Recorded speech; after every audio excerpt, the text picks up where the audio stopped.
বিরতির পর স্বাগত। প্রতিদিন সংবাদ শিরোনামে একটি খবর অবশ্যই থাকছে, তা হচ্ছে রেল দুর্ঘটনা। আজ আবারও রেল দুর্ঘটনা। ধাও ধাও করে জ্বলছে আগুন। আগুন নেভানোর চেষ্টায় দমকল কর্মীরা। বিশাখাপত্তনমে দাও দাও করে আগুন জ্বলছে, কিন্তু কিভাবে আগুন লাগলো ট্রেনে তদন্ত করছে ভারতীয় রেল। বিস্তারিত জানবো। টেলিফোন লাইনে রয়েছে নিউজ ভ্যানগার্ড প্রতিনিধি সুমন্ত ব্যানার্জি। সুমন্ত, আজ আবারও রেল দুর্ঘটনার খবর উঠে এসেছে। এবার ট্রেনের মধ্যেই আগুন, ঠিক কিভাবে লাগলো এই আগুন, কি জানতে পারছো? অঙ্কিতা, কিভাবে আগুন লাগলো সেটা এখনো পর্যন্ত কিন্তু জানা যায়নি। তবে যেটা খবর, যে ট্রেনটি দাঁড়িয়েছিল হচ্ছে অন্ধ্রপ্রদেশের বিশাখাপত্তনম স্টেশনে, এবং সেখানে দাঁড়িয়ে থাকাকালীনই রেলের 3টি কামরায় প্রাথমিকভাবে আগুন লাগে। তারপর সেটা 4টি কামরা, মানে আগুন ছড়িয়ে 4টি কামরা হয়ে যায়। এবং এই আগুন লাগার বা যেই মুহূর্তে আগুন লাগে সেই মুহূর্তেই কিন্তু রেল কর্মীরা দ্রুত পদক্ষেপ করে এবং তারা কিন্তু সঙ্গে সঙ্গে ট্রেনের সমস্ত কামরাগুলো খালি করে দেয়। সৌভাগ্য এটাই যে কারোর মৃত্যু হয়নি এবং হতাহতের কোনো রকমের খবর নেই।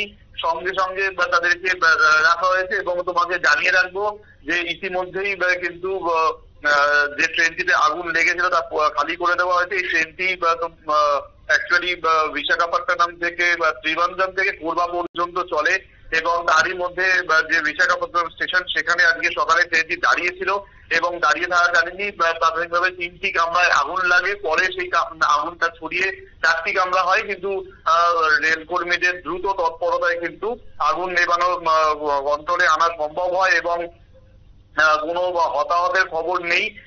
রীতিমতো চাঞ্চল্য ছড়ায় রেল স্টেশন চত্বরে, এবং সেই সময়টার জন্য মানে কিছুক্ষণের জন্য ট্রেন চলাচল ব্যাহত হয়। বহু যাত্রী যারা তাদের নিজস্ব গন্তব্যস্থানে পৌঁছতে চাইছিল তাদের কিন্তু সমস্যা দেখা দেয়। এবং যদিও রবিবার আজ ছুটির দিন, এবং ছুটির দিনে স্বাভাবিকভাবে হয়তো অফিস টাইমের প্রেশারটা কম থাকে, কিন্তু বিশাখাপত্তনম আমরা জানি যে একটি পর্যটন স্থল হিসেবে পরিচিত, ভারতের অত্যন্ত গুরুত্বপূর্ণ একটি স্টেশন। এবং অন্ধ্রপ্রদেশের এই স্টেশনটি থেকে কিন্তু আমরা জানি যে বহু পর্যটক যাতায়াত করেন। সুতরাং তাদের ক্ষেত্রে একটা সাময়িকভাবে সমস্যা তৈরি হয়। তবে অন্যান্য যে রেল দুর্ঘটনাগুলো ঘটে থাকে, যেখানে আমরা দেখি যে প্রতিদিনই প্রায় হতাহতের খবর পাই, প্রচুর মানুষের মৃত্যু হয়, সেইগুলো কিন্তু সাময়িকভাবে বা হয়নি। এটাই হচ্ছে ভাগ্যের সৌভাগ্য মানুষের কাছে, যে কোনো মানুষের প্রাণ যায়নি। সুতরাং এই ক্ষেত্রে যদি কারোর সব থেকে বেশি তৎপরতা থাকে, সেটাও ছিল হচ্ছে রেল কর্মীদের। এবং থ্যাঙ্কফুলি সেই সময় ট্রেনটি স্টেশনেই দাঁড়িয়েছিল, কোনো জায়গায় কোনো ধাক্কা লাগেনি, কোনো বিস্ফোরণেরও খবর এখনো পর্যন্ত আমাদের কাছে আসেনি। অঙ্কিতা, একদমই। যেহেতু এই রেল দুর্ঘটনা ঘটলো, 3টি কামরায় আগুন জ্বললো, সেক্ষেত্রে তো যাত্রীদের একটা নিরাপত্তার বিষয় হয়ে প্রশ্ন চিহ্নের মুখে দাঁড়িয়েছে। অন্যদিকে যাত্রীদের তাদের গন্তব্যে পৌঁছানোর জন্য কি বিকল্প কোনো ট্রেনের সেখানে ব্যবস্থা করা হয়েছে? এখনো পর্যন্ত সেই বিষয়ে কি কোনো আপডেট উঠে এসেছে? দেখো, রেলের তরফে এখনো পর্যন্ত সেরকম কোনো তথ্য দেওয়া হয়নি অঙ্কিতা, কিন্তু এটা কিন্তু পরিষ্কার যে যেটা তুমি বলছিলে, যে রেলের যাত্রীদের যে নিরাপত্তা তা নিয়ে কিন্তু বারবারই প্রশ্ন উঠছে। বা প্রতিদিনই আমরা কোনো না কোনো জায়গায় দেশের বিভিন্ন প্রান্তে রেল দুর্ঘটনার খবর পাচ্ছি। সেখানে যেমন মানুষের মৃত্যু হচ্ছে, আহত হচ্ছেন বহু মানুষ, এবং তারপরেও সরকারের হুঁশ ফিরছে না বলেই কিন্তু বিরোধীরা একেবারে শোরগোল শুরু করেছে। আমরা দেখেছি যে এর আগে মমতা বন্দ্যোপাধ্যায় থেকে শুরু করে একযোগে সমস্ত যারা বিরোধী নেতা নেত্রী, তারা কিন্তু তাদের বক্তব্য রেখেছিলেন এবং তাদের দাবি যে যাত্রী সুরক্ষা, সেই বিষয়ে কোনো রকম নজর নেই রেল দপ্তরের, এবং যার জন্যই কিন্তু এত দুর্ঘটনা ঘটছে। এবং আমরা জানি যে গতকালই কিন্তু আমরা একটি স্টোরি করেছিলাম নিউজ ভ্যানগার্ডে, যেখানে কিন্তু একেবারে স্পষ্ট ভাবে আমাদের প্রতিনিধি সুপ্রীতি তুলে এনেছিল যে কর্মী সংকট কিন্তু একটা রয়েছে, সেটাও একটা বড় সমস্যা। সুতরাং এইরকম বিভিন্ন বিষয় কিন্তু এখন এই মুহূর্তে উঠে আসছে, যেখানে রেলকে আরো বেশি করে নজর দেওয়া উচিত।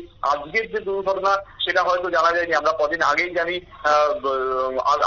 আগরতলাতে যে ট্রেন আসছিল, সেই সময় সেই ট্রেনেও কিন্তু অগ্নিকাণ্ডের ঘটনা ঘটে। শর্ট সার্কিট থেকে আগুন ছিল রেলের একটি এসি কামরায়, সেটাও কিন্তু আমরা দেখেছিলাম। সেখানেও যদিও ভাগ্যের জোরে কোনো মানুষ হতাহতের কোনো খবর ছিল না, সুতরাং এইরকম বিভিন্ন বিষয় কিন্তু উঠে আসছে অঙ্কিতা, এবং যে বিষয়গুলোতে রেল হয়তো কোনো রকম ভাবে তাদের গাফিলতি রয়েছে। সুতরাং এই ক্ষেত্রে পরবর্তী কালে রেল কি পদক্ষেপ করে সেটা অবশ্যই নজর থাকবে, কিন্তু তার আগে রেলের যে কর্মী সংকট রয়েছে, রেলের যে বিভিন্ন সমস্যা রয়েছে, যেগুলো বিশেষত যে লাইনম্যান বা যেখানে সিগন্যালিং ব্যবস্থা, এরকম বিভিন্ন বিষয়গুলো কিন্তু নজর দেওয়া জরুরি।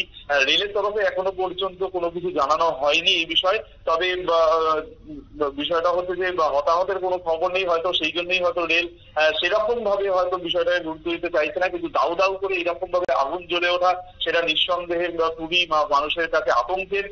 সকালে যে ঘটনাটি ঘটেছে স্টেশন চত্বরে, সেখানে কিন্তু আমরা জানি যে বহু যাত্রী থাকেন, বহু ভেন্ডার থাকে যারা প্রতিদিন সেখানে ব্যবসা করছে, সুতরাং তাদেরও একটা নিরাপত্তার ব্যাপার রয়েছে, শুধু যে যাত্রী তারা নয়।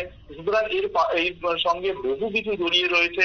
আজ হয়তো বড় একটি দুর্ঘটনা থেকে রেল কর্মীরা বাঁচিয়ে দিলেন, তাদের তৎপরতা ছিল বলে, কিন্তু এটাই কি সব কথা?